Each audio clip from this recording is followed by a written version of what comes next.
Hi friends, welcome to Swami current affairs classes YouTube channel. Friends, మనం ఈరోజు క్లాస్లో ఏంటంటే ప్రతి ఎగ్జామ్ పరంగా వచ్చేటువంటి అతి ముఖ్యమైనటువంటి టాపిక్ గురించి ఈరోజు మనం డిస్కస్ చేయబోతున్నాం. అదేంటంటే భారతదేశంలో ఉన్నటువంటి నేషనల్ పార్కుల గురించి, అలాగే ఆ నేషనల్ పార్క్ యొక్క ప్రసిద్ధి ఏంటి, నేషనల్ పార్కులు ముఖ్యంగా ఏ నేషనల్ పార్కు ఏ రాష్ట్రంలో ఉంది, దాని యొక్క ప్రసిద్ధి ఏంటి, అవన్నీ కూడా ఈరోజు క్లాస్లో తెలుసుకుందాం. అలాగే ముఖ్యమైనటువంటి వివిధ నేషనల్ పార్కు ఏ జంతువులకి ఎక్కువ ప్రసిద్ధి చెందినటువంటిది, అలాగే భారతదేశంలో ప్రెసెంట్ ఎన్ని నేషనల్ పార్కులు ఉన్నాయి, ఫస్ట్ నేషనల్ పార్క్ ఏంటి, ఇండియాలో అతిపెద్ద నేషనల్ పార్కులు టాప్ 3 ఏంటి, అతి చిన్నవి టాప్ 3 ఏంటి, నెక్స్ట్ ఏర్పాటు చేయబోతున్నటువంటి నేషనల్ పార్క్స్ 2 ఏర్పాటు చేయబోతున్నారు, నెక్స్ట్ ఆ నేషనల్ పార్క్స్ ఏంటి, అవన్నీ కూడా ఈరోజు క్లాస్లో మనం తెలుసుకుందాం. దానికంటే ముఖ్యంగా ఏంటంటే మనం నేషనల్ పార్క్స్ గురించి ఒక వీడియో గతంలో చేసుకున్నాం. అదేంటంటే భారతదేశంలో ఉన్నటువంటి నేషనల్ పార్క్స్, అలాగే శాంక్చురీస్, అవి ఉన్నటువంటి ప్రాంతాలకి కోడ్స్ తో మనం చాలా నీట్ గా డిస్కస్ చేయడం జరిగింది. కాబట్టి ఇప్పుడు వివిధ నేషనల్ పార్కులు ఏ రాష్ట్రాల్లో ఉన్నాయనేది మనం గత క్లాస్ లో తెలుసుకున్నాం. అయితే ఈ రోజు క్లాస్ ఏంటంటే నేషనల్ పార్క్ సంబంధించి క్లియర్ ఇన్ఫర్మేషన్, అంటే ఏ నేషనల్ పార్క్ దేనికి ప్రసిద్ధి, అలాగే భారతదేశంలో ఎన్ని నేషనల్ పార్క్స్ ఉన్నాయి, ఇండియాలో నేషనల్ పార్క్స్ యొక్క విస్తీర్ణం ఎంత ఉంది, మొత్తం క్లియర్ గా ఈరోజు తెలుసుకుందాం. ఈరోజు టాపిక్ ఏంటంటే జాతీయ పార్కులు. ఈరోజు టాపిక్ ఏంటంటే జాతీయ పార్కులు, నేషనల్ పార్క్స్ గురించి ఈరోజు డిస్కస్ చేయబోతున్నాం. అయితే ఈ జాతీయ పార్కులు అన్నా, అలాగే బయోస్పియర్ రిజర్వ్స్ అన్నా, అలాగే మనం చూసుకున్నట్లయితే వైల్డ్ లైఫ్ శాంక్చురీస్ అన్నా సరే, మనం గమనించినట్లయితే అవి జీవ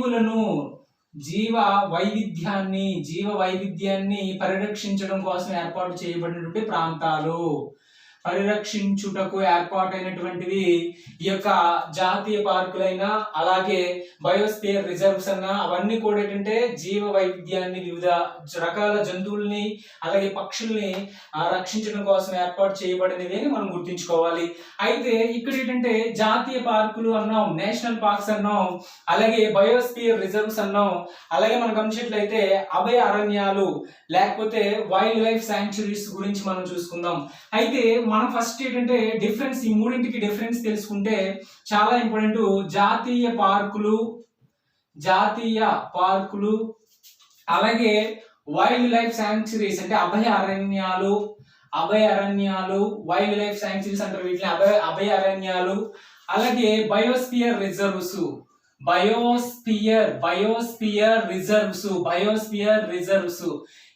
ఈ మూడింటికి డిఫరెన్స్ మనం గమనించినట్లయితే ఈ యొక్క జాతీయ పార్కులు, అభయారణ్యాలు, బయోస్పియర్ రిజర్వ్స్, అభయారణ్యాలనే వైల్డ్ లైఫ్ శాంక్చురీస్ అంటారు. వైల్డ్ లైఫ్ శాంక్చురీస్ అని కూడా అనడం జరుగుతుంది బయోస్పియర్ రిజర్వ్స్. అయితే జాతీయ పార్కులు అనుకోసరికి మనం గమనించవలసిన విషయం ఏంటంటే ఇక్కడ ప్రకృతి సంపదను, అలాగే మనం గమనించినట్లయితే వన్యజీవులను సంరక్షించడం జరుగుతుంది. ప్రకృతి సంపదను సంరక్షించడం జరుగుతుంది. అయితే ఇక్కడ వైల్డ్ లైఫ్ శాంక్చురీస్ లేదా అభయారణ్యాల్లో ఏం జరుగుతుందంటే అంతరించిపోయే ప్రమాదం ఉన్నటువంటి దశలో ఉన్నటువంటి జంతువులను, ప్రమాదం ఉన్న జంతువులను పక్షులను సంరక్షించడం కోసం ఏర్పాటైనటువంటి ఏంటంటే ఈ యొక్క అభయారణ్యాలు లేదా వైల్డ్ లైఫ్ శాంక్చురీస్ గా మనం చెప్పవచ్చు. బయోస్పియర్ రిజర్వ్స్ ఏంటంటే ఇక్కడ మనం గమనించినట్లయితే ప్రకృతిని అలాగే జీవులను సంరక్షించడంతో పాటు వాతావరణాన్ని కూడా సంరక్షించడంతో పాటు, అంటే ప్రకృతి సంపదను, వన్యజీవులను సంరక్షించడంతో పాటు బయోస్పియర్ రిజర్వ్ లో వాతావరణాన్ని కూడా సంరక్షించడం జరుగుతుంది. ఈ మూడింటికి ఉన్న డిఫరెన్స్ ఇది.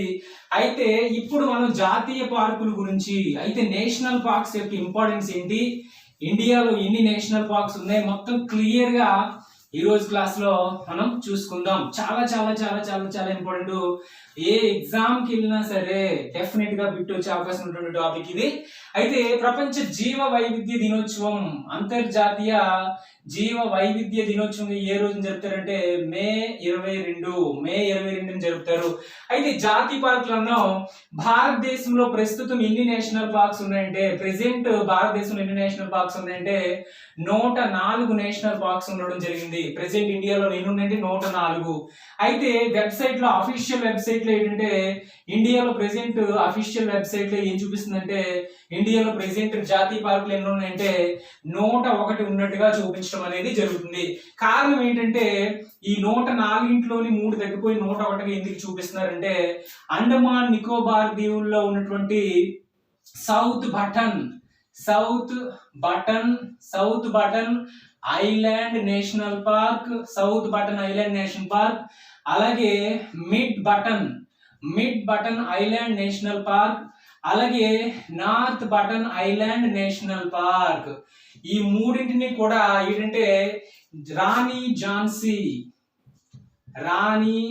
ఝాన్సీ మెరైన్ నేషనల్ పార్క్ గా మార్చారు. Rani Jhansi Marine National park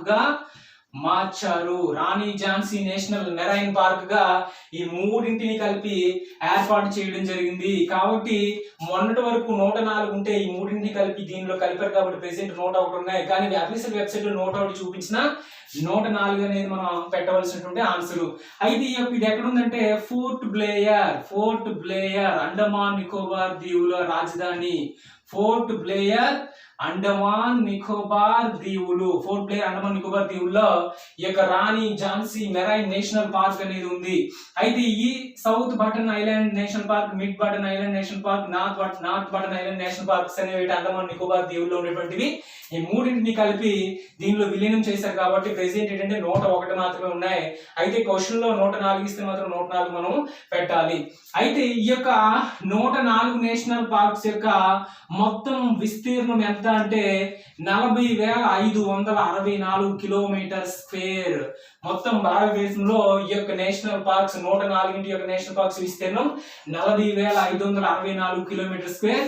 అయితే మొత్తం ఈ యొక్క భారతదేశ భూభాగంలో వీటి యొక్క శాతం ఎంత ఉందంటే ఈ నేషనల్ పార్క్స్ యొక్క శాతం 1.23% ఉండడం అనేది జరిగింది. అయితే ఈ 104 నేషనల్ పార్క్స్ లో అత్యధిక national parks 10 national parks Madhya Pradesh లో ఉన్నాయి. 10 నేషనల్ పార్క్స్ మధ్యప్రదేశ్ లో ఉన్నాయి.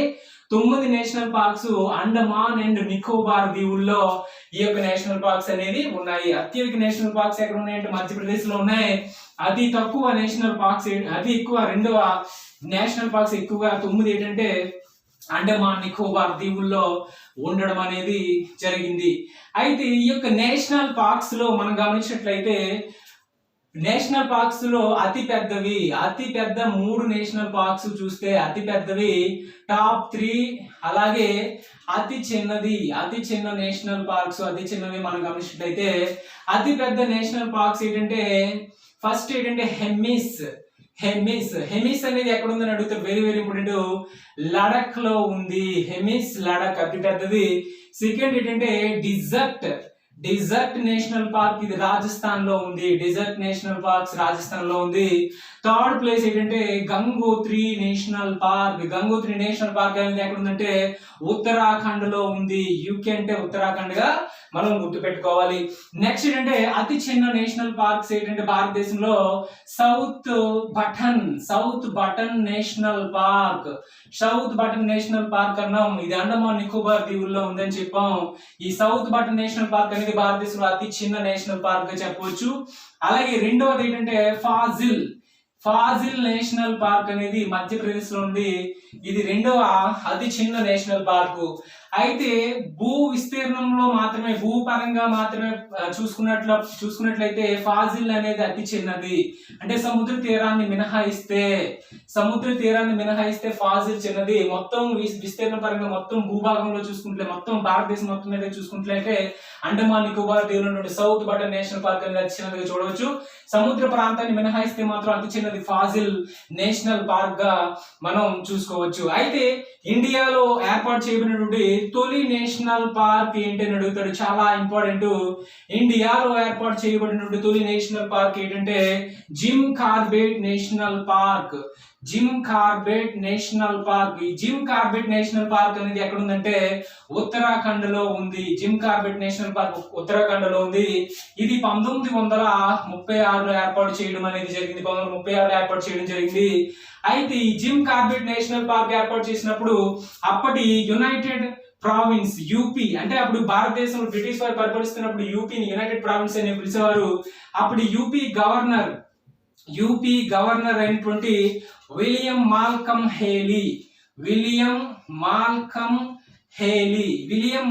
హేలీ అనేటువంటి ఆయన అప్పుడు యునైటెడ్ ప్రావిన్స్ యూపీని పరిపాలిస్తున్నటువంటి గవర్నరు. ఈ విలియం మాల్కమ్ హేలీ పేరు మీదుగా ఈ యొక్క తొలి నేషనల్ పార్క్ ఏంటంటే హెయిలీ నేషనల్ పార్క్. హెయిలీ లేదా Hailey national park. Hailey national park ఇది 1936లో ఏర్పాటు చేయడం జరిగింది. ఈ హెయిలీ నేషనల్ పార్క్ నే 1973లో జిమ్ కార్బెట్ నేషనల్ పార్క్ గా మార్చారు. భారతదేశంలో ఏర్పాటు చేసిన మొట్టమొదటి నేషనల్ పార్క్ ఏంటంటే హెయిలీ నేషనల్ పార్క్ 1936.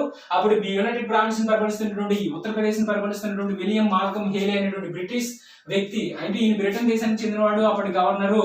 ఈ యొక్క బ్రిటన్ వ్యక్తి పేరు మీద హేలీ పేరు మీద ఏర్పాటు చేయబడినటువంటి ఫస్ట్ నేషనల్ పార్క్ ఏంటంటే హెయిలీ నేషనల్ పార్క్ 1936. దీన్ని 1973లో జిమ్ కార్బెట్ నేషనల్ పార్క్ గా మార్చారు. ఉత్తరాఖండ్ లో ఉంది. ఈ జిమ్ కార్బెట్ అనేటువంటి ఆయన కూడా బ్రిటన్ దేశానికి చెందినటువంటి హంటరు, వన్య ప్రాణి సంరక్షకుడు లేదా హంటర్ గా మనం చెప్పవచ్చు. అయితే ఇండియాలో ఏర్పాటు చేయడానికి ఫస్ట్ నేషనల్ పార్క్ హెయిలీ అన్నాం, 1936 అన్నాం, తర్వాత 1973లో దాన్ని జిమ్ కార్బెట్ గా మార్చారన్నాం. అయితే ప్రెసెంట్ ఉన్నటువంటి 104వ నేషనల్ పార్క్ ఏంటి? 104వ నేషనల్ పార్క్ ఏంటంటే కునో నేషనల్ పార్కు. ఇది మధ్యప్రదేశ్ లో ఉంది. అయితే ఏర్పాటు చేయబడుతున్న నేషనల్ పార్క్స్ 2 ఉన్నాయి. ఫ్యూచర్ లో ఏర్పాటు చేయబడుతున్న 2 ఉన్నాయి. అవేంటంటే మనం గమనించినట్లయితే దిహింగ్ పట్కాయి. ఈ దిహింగ్ పట్కాయి నేషనల్ పార్క్ ని ఏర్పాటు చేసినటువంటి రాష్ట్రం ఏంటంటే అస్సాం రాష్ట్రం ఏర్పాటు చేస్తుంది. ఇది ఏంటంటే 105వ నేషనల్ పార్క్ గా భారతదేశంలో ఏర్పాటు కానున్నది. ఈ దిహింగ్ పట్కాయి అనేది ఏంటంటే దిబ్రూగఢ్ అలాగే తిన్సుకియా అనేటువంటి 2 జిల్లాల పరిధిలో విస్తరించి ఉంది. తిన్సుకియా అనే జిల్లాల పరిధిలో ఉంది.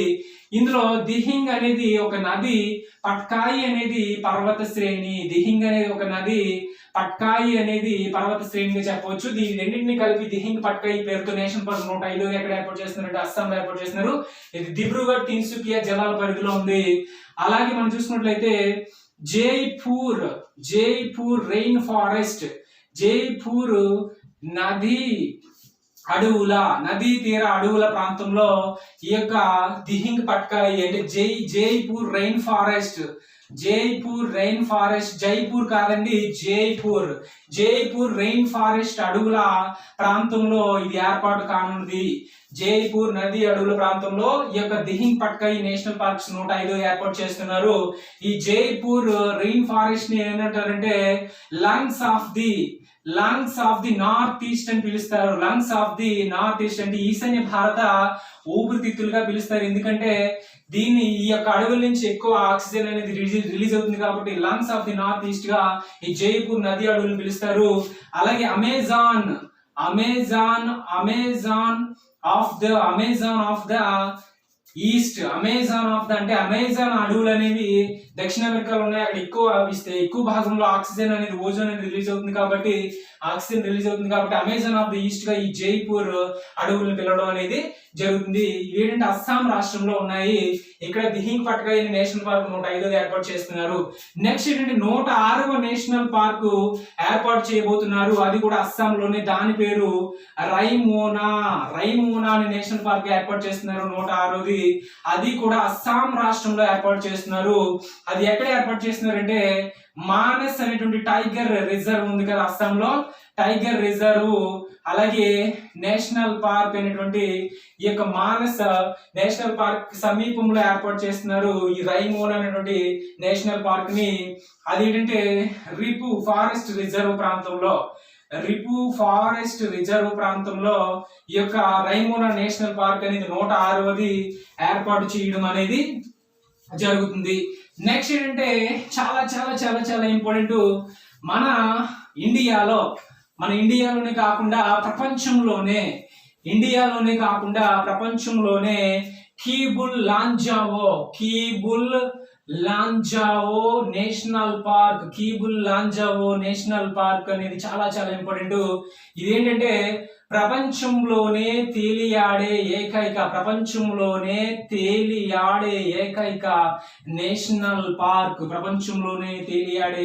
నేషనల్ పార్క్ ఏంటంటే కీబుల్ లాంజావో నేషనల్ పార్క్. ఇది ఏంటంటే మణిపూర్ లో ఉంది. ఈ యొక్క కీబుల్ లాంజావో నేషనల్ పార్క్ అనేది ఉంది మణిపూర్ లో. ఎక్కడ ఉందంటే లోక్ తక్ సరస్సు మీద ఇది ఉండడం అనేది జరిగింది. లోక్ తక్ సరస్సు మీద ఉంది. ఈ లోక్ తక్ సరస్సు అనేది ప్రపంచంలో తేలియాడే సరస్సు ఏంటంటే లోక్ తక్ సరస్సు. ఈ లోక్ తక్ సరస్సు లోపల సరస్సు మధ్యలో ఏంటంటే కేబుల్ లాంజావో నేషనల్ పార్క్ ఉంది. ఇది ప్రపంచంలోనే తేలియాడే నేషనల్ పార్క్ గా చెప్పవచ్చు. ఇది ఎక్కడ ఉందంటే మణిపూర్ లో ఉంది. మణిపూర్ అనేది చాలా విశిష్ట లక్షణాలు కలిగి ఉండడం వల్ల జేవెల్ ఆఫ్ ది ఇండియాగా జవహర్లాల్ నెహ్రూ, మాజీ ప్రధానమంత్రి జవహర్లాల్ నెహ్రూ ఏంటంటే భారత మణిహారంగా ఈ మణిపూర్ ని పిలవడం అనేది జరిగింది. జేవెల్ ఆఫ్ ఇండియాగా నెహ్రూ ఏ రాష్ట్రాన్ని పిలిచారంటే చాలా ఇంపార్టెంట్, మణిపూర్ ని పిలవడం అనేది జరిగింది. అయితే ఇండియాలో నేషనల్ పార్క్స్ ఉన్నాయన్నాం అంటే ఏమేమి ఏర్పాటు చేయబడ్డాయి, ఫస్ట్ నేషనల్ పార్క్ ఏంటి, అదే విధంగా పెద్ద ఏంటి, చిన్నవి ఏంటి, అలా ఇండియాలో నేషనల్ పార్క్స్ ఏమేమి ఉన్నాయి, ఎన్ని ఉన్నాయి మొత్తం చూసాం. అయితే ఈ వివిధ నేషనల్ పార్క్స్ వేటికి ప్రసిద్ధి చెందినవి, ఏ నేషనల్ పార్క్ దేనికైనా చూసుకున్నట్లయితే చాలా ఇంపార్టెంట్. పులులకి ప్రసిద్ధి చెందినటువంటి నేషనల్ పార్క్స్ ఏమున్నాయని చూసుకున్నట్లయితే పులులకి ఏంటంటే జిమ్ కార్బెట్ అలాగే రణథంబూర్. జిమ్ కార్బెట్ అనేది ఉత్తరాఖండ్ లో ఉందన్నాం. రణథంబూర్ అనేది రాజస్థాన్ లో ఉంది. ఇవి పులులకి ప్రసిద్ధి చెందినటువంటి నేషనల్ పార్క్స్ గా మనం చెప్పవచ్చు. రణథంబూర్ అనేది పగటిపూట కూడా పులులను చూడడానికి బాగా క్లియర్ గా పగటిపూట పులులు కూడా కనిపిస్తాయి కాబట్టి రణథంబూర్ చాలా ప్రసిద్ధి చెందింది. అలాగే తెల్ల పులుల సంరక్షణ కేంద్రాలు ఎక్కడ ఉన్నాయంటే చాలా చాలా ఇంపార్టెంట్. తెల్ల పులులకి నందన్ కానన్ ఒడిశా, అలాగే బాంధవ్గర్ అనేది మధ్యప్రదేశ్ లో ఉంది. ఈ రెండు కూడా తెల్ల పులులకి బాగా ప్రసిద్ధి చెందినటువంటి నేషనల్ పార్క్స్ గా మనం చెప్పవచ్చు. అలాగే ఆసియా సింహాలకి ప్రసిద్ధి చెందినవి ఏంటంటే గిర్ నేషనల్ పార్క్. ఈ గిర్ నేషనల్ పార్క్ అనేది ఎక్కడ ఉందంటే గుజరాత్ లో ఉంది. ఈ యొక్క గిర్ నేషనల్ పార్క్ ఆసియా సింహాలకి బాగా ప్రసిద్ధి చెందినటువంటి నేషనల్ పార్క్. అయితే ఈ గిర్ నేషనల్ పార్క్ లో చాలా రకాల వైరస్లు వచ్చి సింహాలు చనిపోతున్నాయి కాబట్టి ఈ గిర్ నేషనల్ పార్క్ లో ఉన్నటువంటి ఆసియా సింహాలని కునో నేషనల్ పార్క్ అనేటువంటి మధ్యప్రదేశ్ కి తరలించాలని ప్రభుత్వం నిర్ణయం అనేది తీసుకుంది. అలాగే ఏనుగులకి ప్రసిద్ధి చెందినటువంటి నేషనల్ పార్క్స్ ఏమున్నాయంటే బందీపూర్ కర్ణాటకలో ఉంది. అలాగే పెరియార్ కేరళ. ఇవేంటంటే మనం గమనించినట్లయితే ఏనుగులకి ప్రసిద్ధి చెందినటువంటివి. అలాగే మనం చూసుకున్నట్లయితే మొసళ్ళకి ప్రసిద్ధి చెందినటువంటివి ఎక్కడున్నాయని అడిగితే చాలా చాలా చాలా ఇంపార్టెంట్. మొసళ్ళకి బాగా ప్రసిద్ధి చెందినవి ఏంటంటే గహిర్మాత అనేది తాబేలుకి చెందినటువంటిది. మొసళ్ళకి ఏంటంటే బన్నేరు గట్టి. మొసళ్ళకి ప్రసిద్ధి చెందినవి చాలా ఇంపార్టెంట్. చూద్దాం ఒక్క నిమిషం.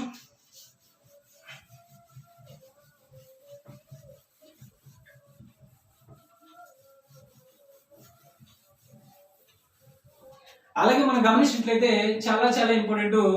ఇండియాలో ఎక్కువ బాగా గహిర్మాత బీచ్ అనేది ఉంది. ఈ గహీర్ మాత బీచ్ అనేది ఏంటంటే ఆలివ్ రిడ్లే లేదా సముద్ర తాబేళ్లకు సంరక్షణ కోసం ఏర్పాటు చేయబడినటువంటిది గహీర్ మాత నేషనల్ పార్కు. ఇది ఎక్కడ ఉందంటే ఒడిస్సాలో ఉంది. గహీర్ మాత ఒడిస్సాలో ఉంది. అలాగే తెల్ల ముసళ్ళకి సంరక్షణ కేంద్రం ఎక్కడ ఉందంటే బీతల్ కర్ణిక. ఈ బీతల్ కర్ణిక అనేది ఒడిస్సాలో ఉంది. తెల్ల ముసళ్ళ సంరక్షణ కేంద్రంగా దీన్ని పిలవడం అనేది జరుగుతుంది. అలాగే మనం గమనించినట్లయితే ఒంటి కొమ్ము ఖడ్గమృగాలకి ఏంటంటే కజిరంగా నేషనల్ పార్క్ అనేది చాలా ప్రసిద్ధి చెందింది. ఇది అస్సాంలో ఉంది. కజిరంగా నేషనల్ పార్క్ అస్సాంలో ఉండడం అనేది జరిగింది. అలాగే మనం గమనించినట్టు చాలా చాలా చాలా ఇంపార్టెంట్ బట్టమేక పక్షికి ఏంటంటే రోళ్లపాడు కర్నూలు నేషనల్ పార్క్ అనేది చాలా ఇంపార్టెంట్. అలాగే కలివికోడికి నేషనల్ పార్క్ ఏంటంటే కడప, వైఎస్ఆర్ కడప కలివికోడి అనేది. అలాగే జింకల నేషనల్ పార్క్ ఎక్కడుందని అడుగుతారు. జింకల పార్కు నేషనల్ పార్క్ ఎక్కడుందంటే హైదరాబాద్ లో ఉంది. మహావీర్ వనస్థలి నేషనల్ పార్క్ గా దీన్ని పిలుస్తారు. మహావీర్ వనస్థలి నేషనల్ పార్క్ గా పిలుస్తారు. జింకలకు ప్రసిద్ధి చెందినటువంటి ప్రాంతము. నెక్స్ట్ ఏంటంటే చాలా చాలా చాలా ఇంపార్టెంట్ మన ఇండియాలో పాములకి ప్రసిద్ధి చెందినటువంటి నేషనల్ పార్క్ ఒకటి ఉంది. పాములకి ప్రసిద్ధి చెందిన నేషనల్ పార్క్ ఏంటంటే గిండి నేషనల్ పార్క్. పాములకి ప్రసిద్ధి చెందింది. ఇది తమిళనాడులో ఉంది. అలాగే చాలా చాలా చాలా చాలా చాలా ఇంపార్టెంట్ సీతాకోక చిలుకల నేషనల్ పార్క్ ఎక్కడ ఉందని అడుగుతారు. సీతాకోక చిలుకలకి బన్నేర్ గట్టి. ఈ బన్నేర్ గట్టి అనేది కర్ణాటకలో ఉంది. ఇది సీతాకోక చిలుకలకి ఎక్కువ ప్రసిద్ధి చెందినటువంటి నేషనల్ పార్క్ గా మనం చెప్పవచ్చు. నెక్స్ట్ ఏంటంటే చాలా ఇంపార్టెంట్ ఇండియాలో సైలెంట్ వ్యాలీ అలాగే వ్యాలీ ఆఫ్ ఫ్లవర్స్ అనేది మనం చూసుకున్నాం. అవి ఎక్కడెక్కడ ఉన్నాయనేది మనం చూసుకున్నట్లయితే జాతీయ పార్కులకు సంబంధించి చాలా ఇన్ఫర్మేషన్ మనం తెలుసుకోవడం మెయిన్ ఎగ్జామ్ లో తెలుసుకోవడం జరుగుతుంది. వ్యాలీ ఆఫ్ ఫ్లవర్స్ అనేది ఎక్కడ ఉందంటే చాలా చాలా ఇంపార్టెంట్ ఉత్తరాఖండ్ లో ఉంది. వ్యాలీ ఆఫ్ ఫ్లవర్స్ అనేది ఎక్కడుందంటే ఉత్తరాఖండ్ లో ఉంది. ఈ వ్యాలీ ఆఫ్ ఫ్లవర్స్ అనేది ఆల్ఫైన్స్ ఫ్లవర్ కి చాలా ప్రసిద్ధి చెందినటువంటివి. ఆల్ఫైన్ ఫ్లవర్స్ కి ప్రసిద్ధి చెందినటువంటిది ఏంటంటే వ్యాలీ ఆఫ్ ఫ్లవర్స్ గా మనం చెప్పవచ్చు. నెక్స్ట్ ఏంటంటే చాలా చాలా ఇంపార్టెంట్ సింహం తోక కలిగినటువంటి కోతి ఎక్కడ ఉందంటే సైలెంట్ వ్యాలీలో ఉంది. వ్యాలీ ఆఫ్ ఫ్లవర్స్ వేరు, సైలెంట్ వ్యాలీ వేరు. సైలెంట్ వ్యాలీ అనేది కేరళలో ఉంది. ఇక్కడ సింహం తోక కలిగినటువంటి కోతులు ఉండడం అనేది జరుగుతుంది. అలాగే ఆసియాలో తులిప్ పూల గార్డెన్. ఆసియాలోనే అతిపెద్ద తులిప్ పూల గార్డెన్ ఎక్కడుందని అడుగుతాడు. అతిపెద్ద తులిప్ పూల గార్డెన్ ఎక్కడుందని అడుగుతాడు. చాలా చాలా చాలా important Indira Gandhi memorial tulip garden. ఇది ఎక్కడుందంటే దాల్ సరస్సు శ్రీనగర్ లో ఉండడం అనేది జరిగింది. సో ఫ్రెండ్స్, ఇది క్లియర్ ఇన్ఫర్మేషన్ ఇండియాలో ముఖ్యమైనటువంటివి ఎక్కడెక్కడ ఉన్నాయి, ఏంటి నేషనల్ పార్క్స్, వేటికి ఏది ప్రసిద్ధి చెందింది అన్ని కూడా క్లియర్ గా మనం తెలుసుకుందాం. అయితే 2020 ఆగస్టు 15 మన నరేంద్ర మోడీ ఏంటంటే అంతరించిపోయే ప్రమాదం ఉన్నటువంటి దశలో ఉన్నటువంటి ఆసియా సింహాలకి, అదేవిధంగా మనకు గమనించినట్లయితే మొసళ్ళ పరిరక్షణకు ప్రాజెక్టులని ఏర్పాటు చేస్తామని, భవిష్యత్తులో ప్రాజెక్టుల వాటి పరిరక్షణకు అంటే ఎలిఫెంట్ ప్రాజెక్టు, టైగర్ ప్రాజెక్ట్ లాగా ఈ యొక్క సింహాలకు, ఆసియా సింహాలకు అలాగే మొసళ్ళకి ప్రాజెక్టులు ఏర్పాటు చేస్తామని 2020 ఆగస్టు 15 నరేంద్ర మోడీ ప్రకటించడం జరిగింది. అలాగే మనం గమనించినట్లయితే నరేంద్ర మోడీ ఏంటంటే తెల్ల పులుల సంరక్షణకు, తెల్ల పులులని చూడడం కోసం వైట్ టైగర్స్ సఫారీని మధ్యప్రదేశ్ లో గతంలో ప్రారంభించడం అనేది జరిగింది. మహారాజా మార్తాండ సింగ్ వైట్ సఫారీ, తెల్ల సఫారీని ప్రారంభించడం అనేది జరిగింది. ఈ విధంగా ఏంటంటే క్లియర్ ఇన్ఫర్మేషన్ మనం తెలుసుకోవడం జరిగింది. నెక్స్ట్ మరొక కొత్త క్లాస్ తో మళ్ళీ కలుసుకుందాం. ఫ్రెండ్స్, ఎవరైనా నా వీడియోస్ ఫస్ట్ టైం వాచ్ చేస్తున్నట్లయితే ప్లీజ్ సబ్స్క్రైబ్ మై ఛానల్. నన్ను మీరందరూ కూడా మోటివేట్ చేసి మరిన్ని వీడియోస్ చేసేలా ఎంకరేజ్ చేయవలసింది కూర్చున్నాను. నెక్స్ట్ మరొక కొత్త వీడియోస్ తో మళ్ళీ కలుసుకుందాం. Thank you very much.